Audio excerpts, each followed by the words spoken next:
How does a kid from a tiny village in Austria become, well, Arnold Schwarzenegger, a global icon, a movie star, a governor? Today we're going to break down his personal blueprint for success, the powerful rules he lived by, into a guide that you can actually use. Let's jump right in. Right out of the gate, Arnold just says it. No messing around. I'm here to talk about success. That line is pure, unfiltered confidence. It tells you right away this isn't going to be some boring theory. This is about the real-world, in-the-trenches mindset that took him from nothing to, well, everything. So where do you even start on a journey like that? For Arnold, it all comes down to one thing. Rule number one, you have to have a vision. He's so clear on this. If you don't have a destination in mind, you're not in the driver's seat of your own life. You're just drifting. Okay, so what does he really mean by vision? Because, it's not some fuzzy, out-there dream. For Arnold, a vision is a blueprint. It's a detailed, super clear plan for the exact life you want to build. And his own blueprint? It started coming together when he was just a kid.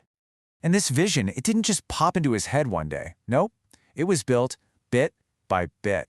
It started with this gut feeling, growing up in Austria, that he was meant for something more. Then, at 11, he sees a documentary on America and a light bulb goes off. That's it. That's where I need to be. But the real magic moment? When he saw bodybuilder Reg Park on a magazine cover.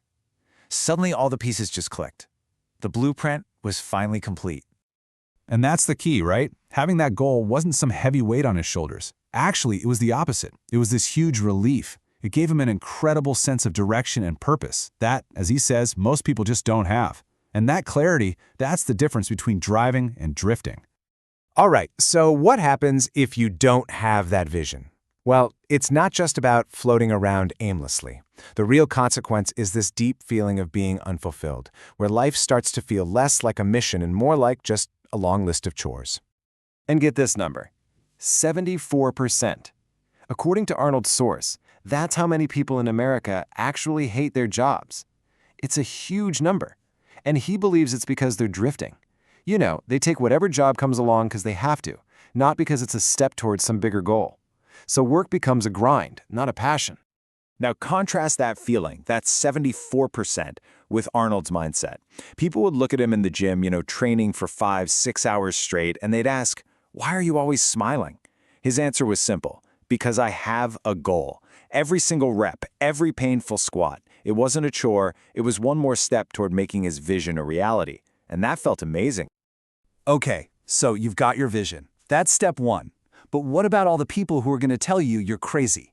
That brings us to rule number two. Don't listen to the naysayers. This is all about building a powerful mental shield. He basically built this mental filter.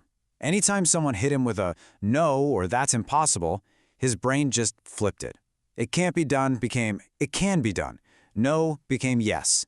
He wasn't trying to argue with them. He was just rewiring his own brain to hear their doubt as a challenge, not a fact.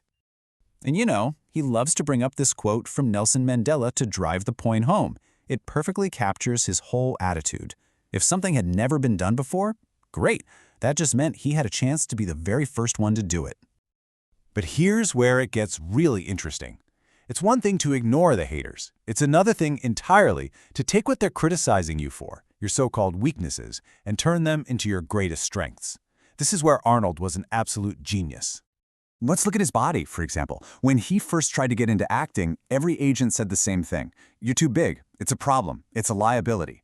But Arnold, he just kept going. And then Conan the Barbarian happens. And the director famously said that if Arnold didn't exist, they would have had to literally build a man that looked just like him.